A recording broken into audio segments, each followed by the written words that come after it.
부자 되는 지름길, 가난 탈출 프로젝트 도기안의 경매왕 지금 시작합니다. 집중하세요. 쉿. 이 돈을 많이 빌려서 한다고. 그래서 정부 지원 자금도 빌려 쓰고 뭐하고 다 해. 근데 돈이 많은 놈이 돈은 또 대출을 많이 한다. 돈이 많으면 대출이 없다라는 건 시골 영감들 소리야. 그냥 지들 수준의 얘기지. 그런 사람들은 누가 은행에서 돈도 안 빌려줘. 누가 빌려줘 지들 보고. 안 빌려줘. 그러니까 뭐 말을 하냐면 야 돈 빌려서 뭘 하냐 이렇게 되는 거야. 그건 딱 지 수준에서. 빚 없이 산다. 근데 기업이라는 것을 보면은 기업은 다 돈을 대출해서 써. 그래서 규모의 경제를 이루지. 우리 전문 용어로. 경제학에 보면은 규모의 경제다. 그래서 일정 부분으로 규모를 키울수록 돈이 커지는 거를 규모의 경제라 그래. 그래서 규모를 키워야 돼. 그러니까 예를 들면 내가 김밥집을 너무 잘해. 응? 근데 김밥 자기 그 사무실에가 그 김밥 그 가게가 15평인 거야. 그러니까 테이블 6개 놨어. 4인석이면 맥스 들어차도 24명이야. 그제? 네. 10,000원씩 먹으면은 24만 원이 벌려. 근데 맛이 나서 밖에서 줄을 서서 기다리네? 야, 그러면 빚을 내서 100평으로 만들고 의자 수를, 책상 수를 갖다가 6개가 아니고 30개, 4개, 막 40개로 올리자. 그러면 40개까지 쫙 했더니 손님이 일시에 와서 척척척 먹고 돈 빌려서 투자를 했지만은 장사가 너무 잘 돼. 응. 근데 규모의 경제가 일정 부분을 넘어서는 그 점이 있다고 또 한계점이. 그래서 약 이럴 바에는 그럼 200평으로 늘려보자. 그럼 100평이 놀아. 그렇지. 자, 그런 어떤 규모의 경제가 있단 말이지. 그래서 일정한 부분에서는 융자를 끼워서 올라가서 돈을 더 버는 거가 있다. 이거는 사회 상식이라고. 그렇죠. 근데 왜 그 상식을 모르고 무시한 채로 돈 대출하면 안 돼라고 말하는 거가 얼마나 웃기냐는 거지, 내 말이. 그러니까 기본적인 그런 말하는 거 보면은 진짜 딱 무슨 시골 영감 수준도 안 되는 애들이 너무 많고. 간단하게 아니 지금 이렇게 돌아보면 다 대기업들이 다 그걸로 해서 돈 벌었잖아. 그리고 이거는 이제 경제학 공부를 안 해도 알지 않나? 쌀을 예를 들면 봐봐 자기 집 앞에 노는이 한 마지기 있으면 쌀을 많이 수확해. 10마지기가 쌀을 많이 수확해. 당연히 열마지. 10마지기지. 그잖아. 그러니까 당연히 규모의 경제를 만들어야지. 그러니까 예를 들면 한 마지기를 해서 10가마니가 나와. 근데 나는 내 땅은 한 마지기밖에 없어. 근데 내가 제이 씨한테 한 마지기를 빌리면서 1년에 2가마니를 준다 그랬어. 근데 마침 제이 씨는 땅이 한 마지기가 더 남아 놀지만 자기가 농사를 지을 어떤 관심이 없어. 그래서 제이 씨한테는 있으나 마나한 돈이야. 근데 쌀 2가마니 1년 사용료 준다니까 좋아라 해. 그러니까 나는 제이 씨 땅 한 마지기를 갖고 와서 1년에 일을 해서 10마지기를 10가마를 벌고 나머지 사용료로 2가마를 주니까 나는 8가마가 남는 이게 경제야. 이게 경제잖아. 그냥 그렇잖아. 시골에서 땔감을 해서 장에다가 내다 팔면서 그 땔감으로 받은 돈으로 아니면 물물 교환하면서 계란하고 뭐 감자랑 교환하는 그렇죠. 계산을 나름대로 해서 지금 그거잖아. 그러면 가만히 내가 생각하기를 나 혼자서는 세 마지기까지는 내가 충분히 농사 지을 수 있다. 그럼 내가 김재희한테는 한 마지기를 빌려서 1년에 쌀 2가마니를 쓰고 또 김서진한테도 한 마지기를 빌려서 쌀 2가마니를 주면 나는 세 마지기를 통해서 그러니까 2마지기를 빌렸으니까 16가마를 수확하게 된 내 노동으로. 그렇죠. 물론 4마지기 5마지기에는 내 힘이 딸려. 오히려 내 몸이 아프는 단계가 올 거 아니야. 그러면 안 빌리면 되고. 즉 그러니까 여기서 말하는 융자와 어떤 대출에 관한 거는 자기가 이 부동산이 갖는 아까 말한 10가마니가 나오는지를 알면 되잖아. 여기는 100만 원이 벌려. 근데 한 20만 원, 30만 원 융자 이자 주고 얼마가 남아. 그 계산 지금 때리는 거 쉬운 일이잖아. 그럼 남아 그럼 사면 되지. 그러니까 이거는 내가 그래서 그 경매 처음에 할 때 경매 잘하는 방법이 뭐냐 그러면 덧셈뺄셈만 잘하면 됩니다. 라고 얘기했던 게 이거야. 이해돼? 이게 덧셈뺄셈이잖아. 10 빼기 2는 얼마라고요? 8. 자, 50만 원 빼기 20만 원은 30. 이런 거야. 근데 음. 이제 제가 대출액만 막 몇 억씩 되는데 저희 여동생이 하나 있거든요. 여동생 알지.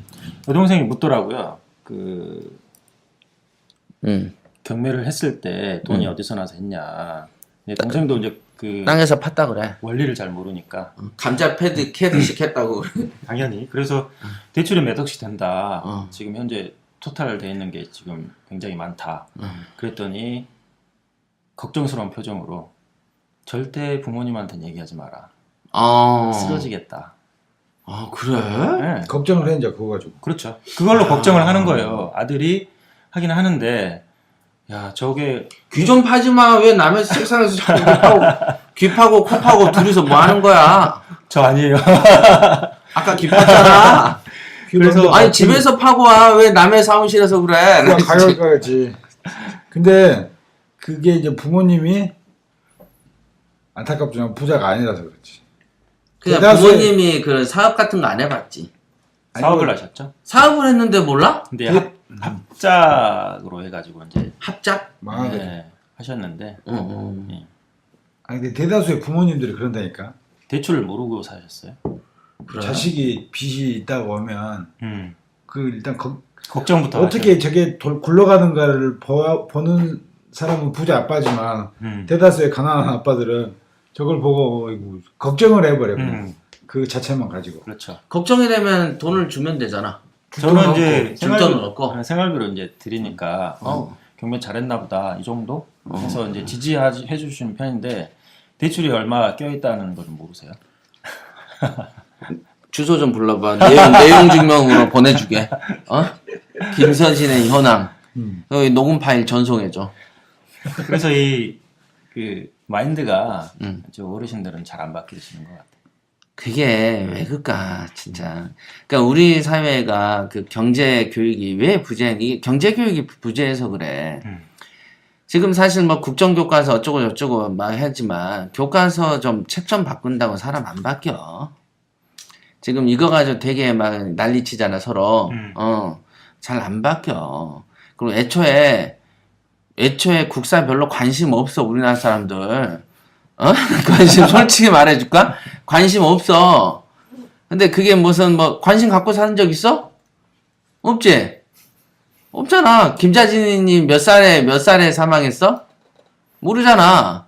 그 김자진이 아들이 누구야? 없잖아. 남의 자식이 남의 집안의 가계도를 외우면 뭐 할 건데. 간단한 그잖아. 그러니까 문제는 뭐냐? 우리나라가 노벨상이 하나도 안 나와. 안 나와. 그 다음에 우리나라에서 어떤 창의적인 어떤 발명품 같은 거 한 개도 없어. 내가 늘 말했잖아. 우리나라는 어떤 철학가도 없어. 그 다음에 어떤 문화도 없고 대문호도 없어. 그제? 우리나라에서 만든 종교들은 다 이상해. 우리나라에서 만든 다단계는 다 망해, 사기치고. 근데 미국 놈이 만든 다단계는 성공해. 맞지? 한국에서 뭐 좀 만들었다 친 거 좋은 거 있어? 없어. 자, 이게 현 주소인 거지. 5천만 명이나 모여 살면서 대단한 거가 한 개도 없어. 맞지? 우리나라에 수입 안 된 거 있어? 다 우리나라 거 아니야. 맞지? 옛날에 버스 엔진도 다 외제 거였어, 그지? 요즘에 만드는지 모르겠는데 엔진도 못 만든다 그랬어. 근데 무기 수출이 많이 늘었다대. 외국 부품 껴다가 이제 더 후진국에다 갖다 파는 거야. 아니면 미국이 이제 하청 줘가지고 뭐 만들어라고 하는 거 있잖아. 예, 그런 것들만 있대. 자, 이게 현실이야. 그러면 우리나라에 지금 삼성이 그 당시에 이건희도 그랬지만 먹거리가 뭐가 있냐? 자원 있어? 북한하고 통일 안 되면 자원 없거든. 자, 자원 없어. 그럼 뭐 할 건데? 자원도 없는데 돈을 어떻게 외화벌이를 어떻게 할 건데? 물건도 안 돼. 그런데 이게 지금은 그렇지. 나중에 20년, 30년, 50년 돼 봐봐. 노령화 된다며. 그럼 젊은 층이 지금 내가 봐도 아니 내 때도 힘들었는데 우리가 성장할 때 우리 20년 전이 힘들어. 지금 20살, 30살짜리들이 더 힘들어. 우리 때가 더 힘들어. 우리 때가 더 힘들지. 우리는 아예 그 먹거리가 없었잖아. 근데 뭐 지금은 헬조선 그러고 앉아 있잖아. 그것도 나는 팟캐스트도 문제라고 봐. 팟캐스트의 상위권이 거의 다 그 우리나라의 야당 성향이잖아. 정치권. 야당 성향이 다 팟캐스트 상위권이야. 그럼 거기서 만들어낸 정보들이 너무 이렇게 안 좋게 전파되는 거야. 그래서 무슨 헬조선이 왜 나오고 미친놈들은 그러면은 그럼 어디로 가든가 지금 시끄러우니까 어디 헬 아닌 데로 빨리 가면 되잖아. 그러니까 벌써 마인드가 지금 봐봐 20대 초반 애들이 마인드가 굉장히 약해. 그걸 갖다가 주도층이 그걸 조성해. 그러니까 여당과의 정치적인 대립하는 도구로 그런 정치를 개판으로 했다라는 그걸로 한국에 대해서 정남이가 똑똑 떨어지게 만들어.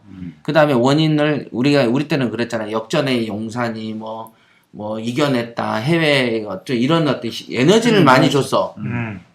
뭐 영웅이 있고 그랬는데 요즘에는 그냥 비관만 있어. 자, 그러면 이 상태에서 내가 예언을 딱 해보면 뻔하잖아. 한국의 미래가 어두울 수밖에 없거든.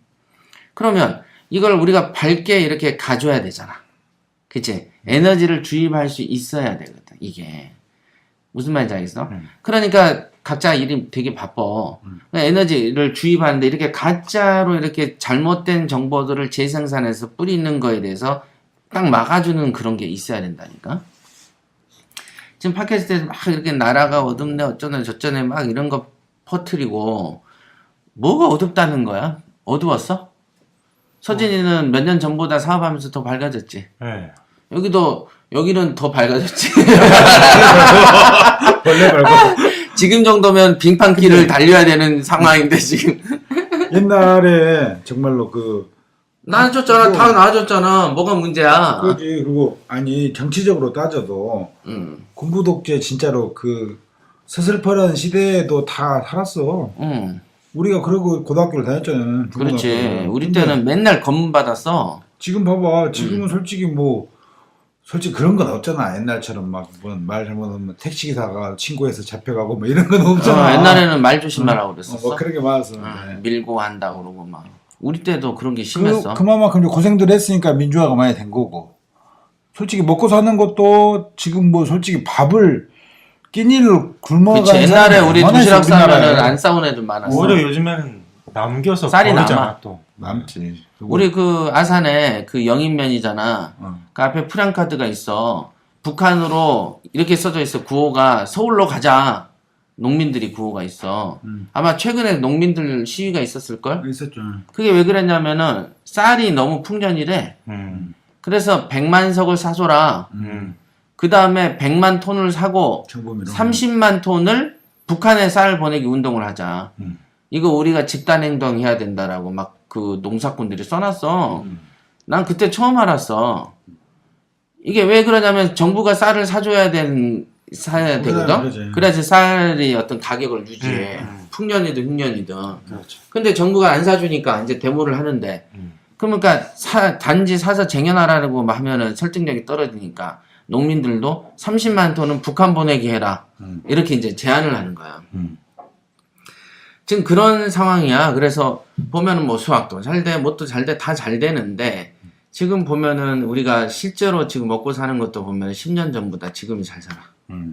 잘 생각해 봐봐. 네, 그럼요. 그래. 그러니까 이런 시절 왜 이런 얘기가 나왔지 근데? 그러니까 법원 경매를 선택해야 된다고. 응? 자, 지금 몇 시간 지났어요? 지금 1시간 6분. 오케이. 이렇게 이제 살살 이제 마무리 칩시다. 대출 얘기하다가 지금. 여기까지. 대출 얘기하다 네, 온 거구나. 네. 그래서 대출이라는 게 긍정적으로 바라봐야만 되는 게 분명한 거고, 어떤 배는, 물은, 바다는 배를 띄우기도 하지만 배를 가라앉히기도 한다. 대출은 나를 부자로 만들기도 하지만 나를 망하게도 할 수가 있어. 그러면 실제로 경매 나온 게 다 대출해서 망한 거잖아. 그렇죠. 그러니까 대출에 끼는 규모에 있어서 나의 경제 생활에 어떤 힘이 있으면은 대출 껴도 부담이 없어. 지금 내가 지금 갖고 있는 대출 중에 요즘에 여러분들 낙찰 받으면 3% 막 그러잖아. 엊그젠가 곽 실장이 저기 안산에 상가 내가 사놓은 거 있어. 재계약을 하면서 그 연장이지 대출 연장 계약을 하면서 이자가 몇 프로인 줄 알아? 몇 프로요? 6.7. 6.7? 6.7을 5.4로 낮췄어. 아니 봐봐. 더 안 낮춰주나? 우린 법인이잖아. 아, 그렇구나. 법인은 개인보다 세지. 그렇죠. 그렇죠. 자, 나는 6.78 내고 살았어. 그래도 월세가 12에서 10몇 프로씩 받아. 그러니까 남아. 그 남아. 난 또 싸게 샀어. 그럼 됐지. 그러니까 그 3% 4% 받는데 금리 1% 오른다고 벌벌 떠는 놈들도 미친놈들인 거고. 그러니까 아예 그런 애들은 아예 집에서 안 나왔으면 좋겠어. 어떻게 생각해? 집은 나와야지. 집에 못 나오게 하는 입법을 할까? 어? 그러지 마시고. 그러니까 내가 그래서 오죽하면 부자가 되려면 정견하라. 바르게 봐라. 내가 진짜 3%대 이자 난 한 개도 못 써. 다 6, 7. 다. 그러니까 만약에 내 재산이 전부 다 3%대로 낮춰지면 그냥 월세 그 은행이자 줄인 것만 가지고도 일반인들 월급쟁이 넘어버려. 연봉. 그렇죠. 1년 연봉 그 1억 연봉 넘을걸? 그것만 해도.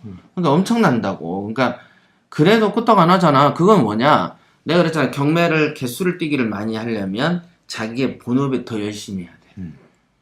더 잘 돼야 돼. 그래야 이거를 든든하게 예를 들면 대출이 아까 말한 것처럼 과도하게 좀 나가도 자빠지지 않게 버틴다고. 그러면서 시간을 벌고 월세에서 힘들면 전세로 전환해서 융자를 갚아버리면 돼. 맞지? 요즘에 전세값이 폭등하고 월세 수준이 낮아지는 거 알고 있어? 없어서. 그치. 옛날에는 전세가 1억이면은 천에 90만 원 받았어. 근데 요즘에는 천에 한 50, 60 받아. 그러니까 실제로 그런 월세 받는 수준으로 은행 이자를 감당 못할 정도로 벌벌 떨 정도면 전세로 바꿔서 갚아버려. 그럼 되잖아. 그러니까 실제로 전세 수준이 월세보다 높기 때문이지. 그러니까 그런 어떤 시간적 여유를 벌 수 있어도 자기 직업이 있어야 번다고. 그러니까 이제 이런 형태도 생각을 해야 되고.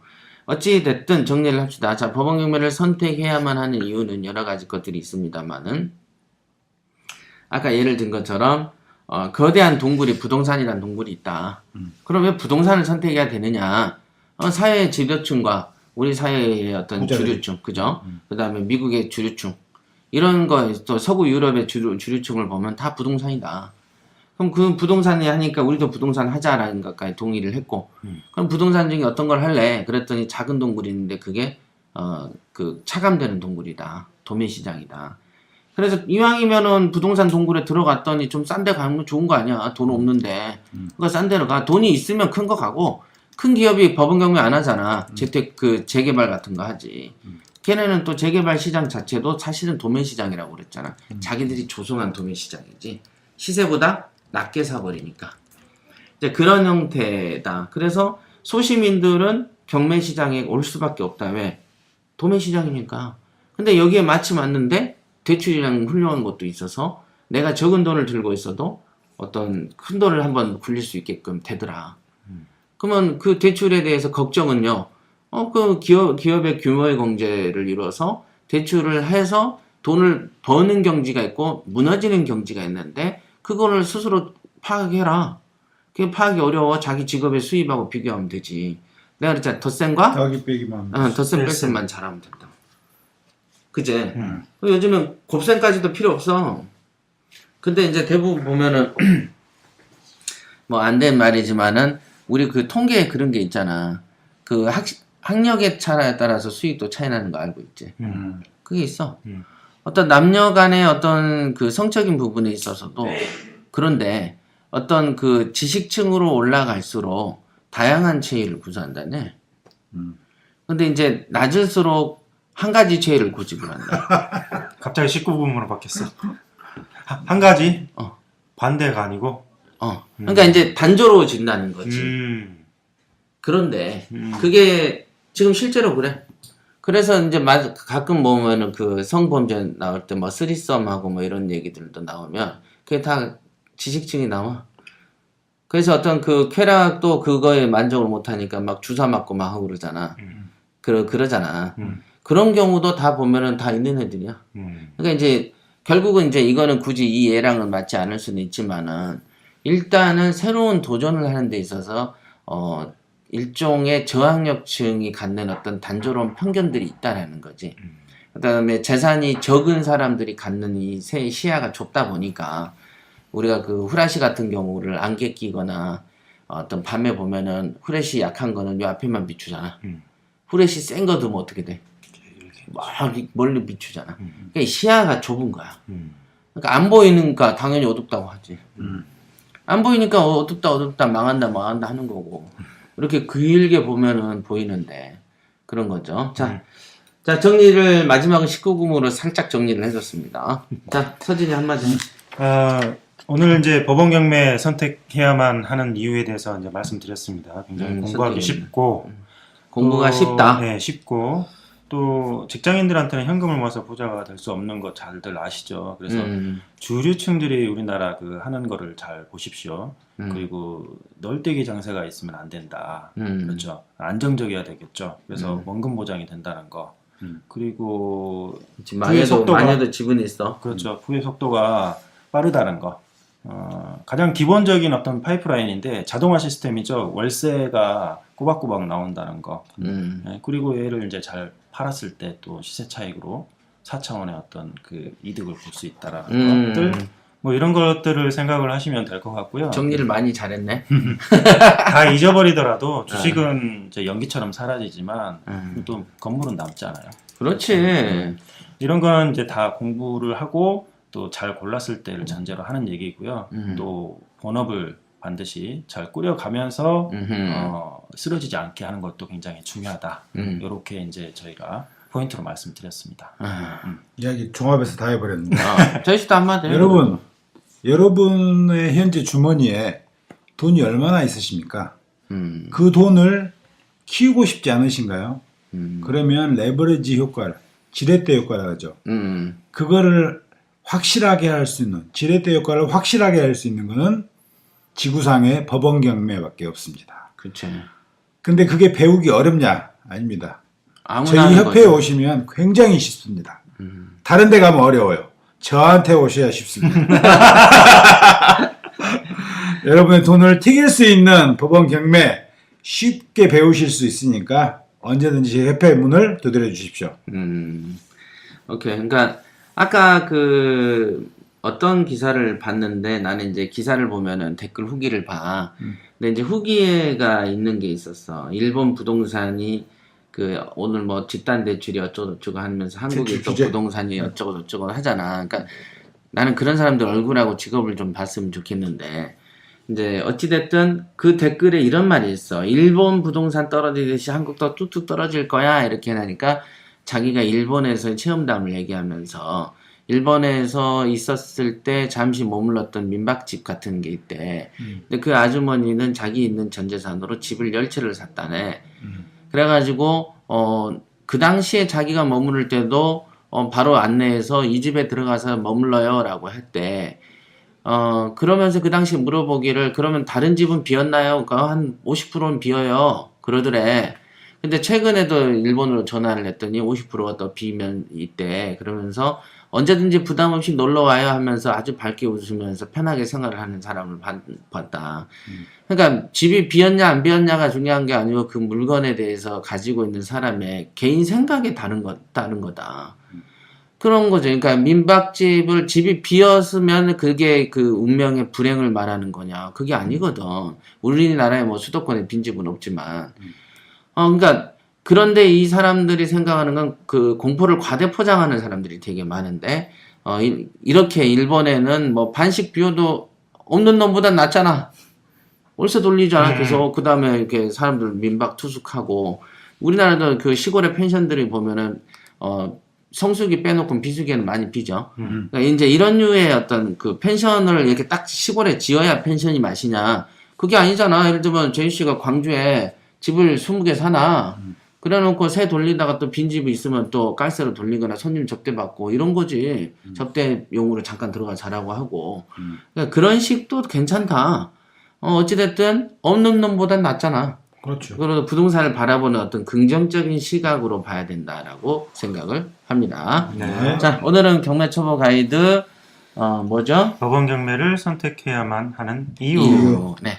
요거에 대해서 충분히 뭐 여러 가지 얘기들과 함께 섞어서 해드렸습니다. 그럼 다음 시간에 뵙겠습니다. 네, 감사합니다. 네. 수고하셨습니다.